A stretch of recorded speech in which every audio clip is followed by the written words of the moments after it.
Bonjour à tous. Depuis les années 70, Saint-Quentin-en-Yvelines a de tout temps considéré la problématique des transports comme l'un des enjeux majeurs du développement de son territoire. D'ailleurs, l'agglomération dispose du premier réseau de bus francilien juste après celui de la RATP. Dans les années à venir, l'offre de transport devrait considérablement s'améliorer sur Saint-Quentin-en-Yvelines avec par exemple l'arrivée de la ligne 18 ou bien encore d'Autolib. Alors comment tout cela va-t-il se passer? Quelle est l'offre actuelle de transport sur Saint-Quentin-en-Yvelines? On en parle dans votre Ski Mag.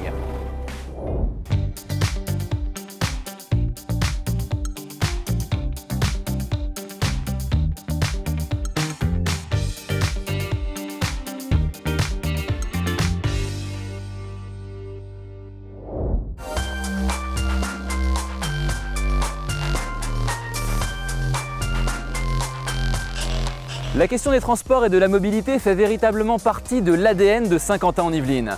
Dans les années 70, lorsque les premiers quartiers sortirent de terre, ce fut de part et d'autre de deux grands axes de communication, véritable colonne vertébrale de Saint-Quentin-en-Yvelines, la Nationale 10 et évidemment la voie ferrée que l'on voit derrière moi.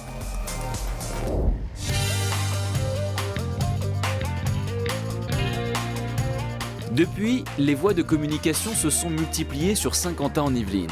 La communauté d'agglomération compte bien poursuivre et améliorer l'offre de transport vers et depuis son territoire et même intramuros, indispensable puisqu'elle ambitionne de faire partie de la Silicon Valley à la française. En 2014, elle était la première collectivité francilienne à approuver son plan local de déplacement. Saint-Quentin-en-Yvelines est le deuxième pôle de développement économique après la Défense et par conséquent regroupe un grand nombre d'entreprises et également de logements. Nous avons des axes routiers qui sont quand même très saturés, donc l'offre de transport est essentielle à la continuité de ce développement économique et attractivité du territoire. Aujourd'hui, Saint-Quentin-en-Yvelines compte 7 gares réparties sur tout son territoire. La gare de Montigny-le-Bretonneux, inaugurée en 1975 au moment de la création de la ville nouvelle dont elle porte le nom, la gare a été entièrement rénovée pour devenir un pôle multimodal. Ravalement de façades, plus de commerces, nouvelle gare routière, des équipements indispensables pour accueillir 70 000 personnes par jour. Depuis le 1er janvier, 3 nouvelles gares ont rejoint le périmètre de Saint-Quentin-en-Yvelines. Plaisir-Grignon, Plaisir-les-Clés et Villepreux-les-Clés. Cette dernière a fait l'objet d'une rénovation entre 2009 et 2010, afin notamment de faciliter l'accès aux personnes handicapées. Les gares de Coignières, Trappes et La Verrière sont les plus anciennes du territoire. En termes de fréquentation, La Verrière est la deuxième gare de l'agglomération saint-quentinoise, après celle de Montigny-le-Bretonneux, pas moins de 20 000 voyageurs quotidiens. Le réaménagement de la gare de La Verrière et de ses abords fait partie des grands projets de Saint-Quentin-en-Yvelines. Début 2017, les travaux de doublement du pont Guichouleur qui est derrière moi devraient commencer. En fait, ce doublement permettra de fluidifier le trafic entre le centre-ville de Maurepas qu'on voit là-bas au loin et la gare de La Verrière. Alors c'est un projet important pour le territoire mais aussi pour les Morpasiens parce qu'il faut le savoir, ici par jour c'est 20 000 véhicules. 20 000 véhicules et tous les matins à Maurepas, en semaine, ce sont des bouchons sur l'entrée de ville de Maurepas jusqu'à la gare de La Verrière, donc un engorgement maximum.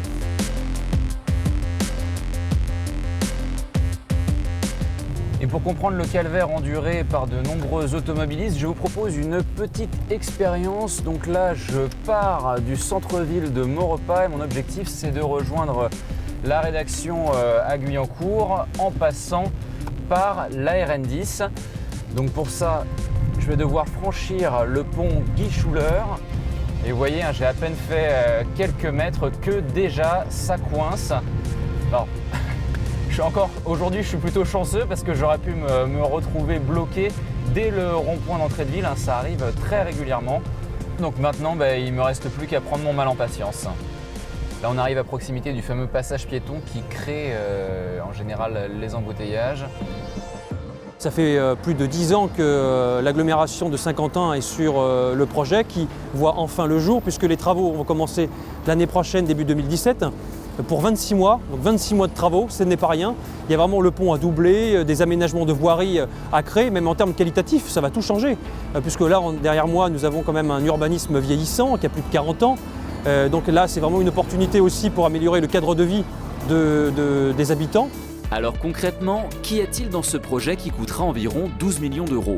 Il comprend notamment une voie dédiée à l'intégration urbaine du transport en commun en site propre qui reliera à terme les gares de Trappes et de la Verrière, la sécurisation du franchissement de la RN10 pour les piétons et les cyclistes, et une nouvelle voie qui permettra aux automobilistes de rejoindre la gare et l'actuel parking de stationnement. Vous l'avez compris, dans les années à venir, la gare de la Verrière est amenée à devenir un véritable pôle multimodal. Mais plus largement, c'est l'ensemble de ce quartier qui va se transformer dans le cadre du projet urbain La Verrière-Gare Bécane. Le carrefour de la Malmedonne deviendra un giratoire et un pôle de développement économique verra le jour, transformant ainsi profondément le visage de la commune. Les étudiants, les travailleurs et même les vacanciers qui transitent par les 7 gares de Saint-Quentin-en-Yvelines bénéficient pour l'instant de 3 lignes. Plusieurs projets ferroviaires devraient voir le jour dans les prochaines années. Le STIF envisage par exemple le prolongement du RERC jusqu'à Coignières. Par ailleurs, la tangentielle ouest reliera en 2019 Achères à Saint-Cyr-l'École, facilitant ainsi les trajets domicile-travail vers le bassin d'emploi de Saint-Quentin-en-Yvelines. Enfin, projet très attendu, une nouvelle ligne verra le jour d'ici 2024, la ligne 18 du Grand Paris Express qui reliera Versailles-Chantier à Orly. À Saint-Quentin-en-Yvelines, il est prévu de construire une nouvelle gare dans le quartier de Villaroy à Guyancourt, Saint-Quentin-Est. Ce projet est primordial pour le territoire. Saint-Quentin accueille des chercheurs de niveau mondial avec le développement de Saclay, d'universités, de pôles de recherche, l'opération d'intérêt national. Il est plus qu'une évidence que la ligne 18 est indispensable pour permettre entre autres l'accès via les aéroports, que ce soit Orly ou Roissy, de ces chercheurs pour venir justement se rendre sur le plateau de Saclay et contribuer donc au développement économique et à la notoriété du territoire.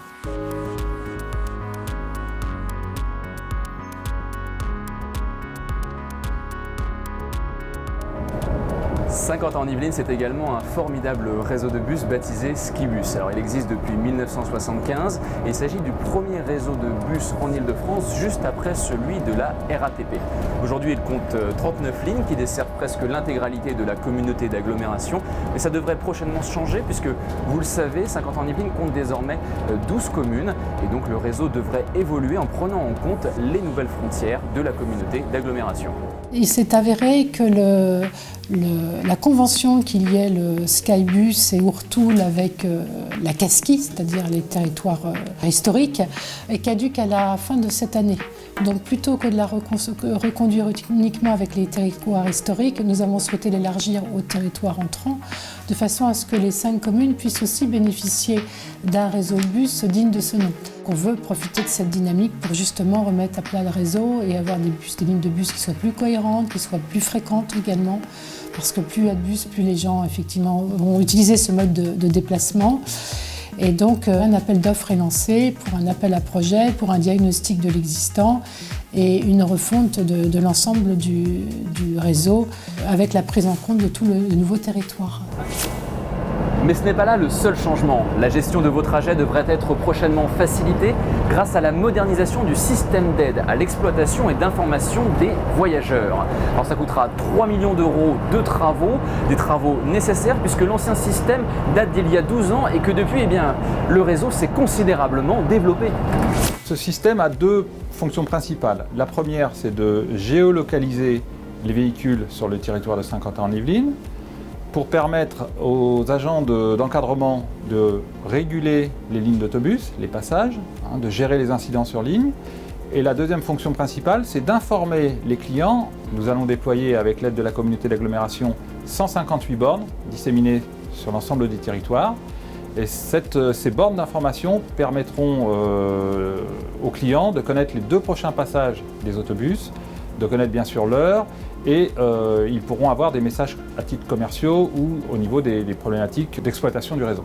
Donc en plus de l'information en temps réel, nous mettrons en place d'ici l'été une information via des QR codes qui seront apposés sur les abribus, et puis une application via les smartphones.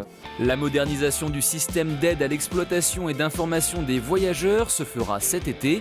Pas d'inquiétude, cela n'aura aucune incidence sur vos trajets.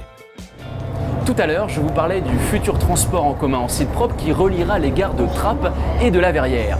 Mais savez-vous ce qu'est un transport en commun en site propre? On l'appelle également TCSP et il s'agit en fait d'un moyen de transport qui utilise une voie qui lui est dédiée. C'est par exemple le cas de la ligne de bus 9106 qui part de la gare de Saint-Quentin en Yvelines et qui va jusqu'à Magny-les-Hameaux. En fait, ce type de service s'inscrit pleinement dans une démarche globale en faveur des énergies propres. Sur Saint-Quentin en Yvelines, il y a par exemple beaucoup de pistes cyclables et prochainement, on devrait voir arriver, accrochez-vous bien, Autolib. Et oui, Autolib débarque à Saint-Quentin en Yvelines. Le projet suit son cours en partenariat avec le syndicat mixte et Bolloré. Des stations sont prévues donc, dans les différentes villes de l'intercommunalité. Alors c'est une station par tranche de 8000 habitants. Le projet a été présenté aux communes, les services techniques des villes se sont réunis et travaillent actuellement sur les emplacements pour poser les bornes électriques et puis donc où pourraient se situer ces véhicules. Nous sommes très heureux de pouvoir accueillir ce projet, on l'espère fin d'année, début de l'année prochaine. Chaque station comportera 6 véhicules. Le projet est actuellement en cours de concertation avec les maires concernés. Les transports sont véritablement vecteurs d'attractivité pour tout territoire qui tente à se développer comme Saint-Quentin en Yvelines. Ils rendent service aux habitants, attirent les entreprises. D'ailleurs, ce détail n'a pas échappé à Valérie Pécresse, qui s'exprimait récemment lors de la soirée des entrepreneurs de Saint-Quentin en Yvelines. Elle a réaffirmé l'engagement de la région en faveur de la mobilité, en citant notamment l'exemple d'un projet très attendu à Saint-Quentin en Yvelines. La région Île-de-France, sous la pression des Verts, a refusé d'investir dans les routes depuis des années. Nous qui habitons la Grande Couronne, j'imagine un grand nombre d'entre vous l'habitent aussi, y travaillent. Je veux dire, on prend malheureusement trop souvent la voiture parce qu'on n'a pas d'autre choix et on se retrouve bloqué pendant des heures dans les embouteillages. Donc la vérité, c'est que moi, je n'aurai pas de tabou. Et comme je n'ai pas de tabou, eh bien, on va reprendre les investissements routiers. Je sais que dans les Yvelines, il y a un sujet, c'est l'enfouissement de la nationale 10, qui permettrait de fluidifier cette nationale. C'est un sujet dont je discute avec le président du conseil départemental. Mais j'ai fait adopter un amendement à la loi sur les compétences des régions, avec d'ailleurs le président de l'Aquitaine, Poitou-Charentes-Limousin, M. Rousset, il y a quelques mois, qui disait que la région pouvait investir dans des routes d'intérêt régional. Donc à nous de définir quelles sont les routes d'intérêt régional sur lesquelles il faut investir pour les fluidifier. Et voilà, Skimag, c'est fini pour aujourd'hui, mais on se retrouve très vite pour un nouveau numéro. D'ici là, en train, en bus, en voiture, en autolib ou en vélo, portez-vous bien. Ciao, bye!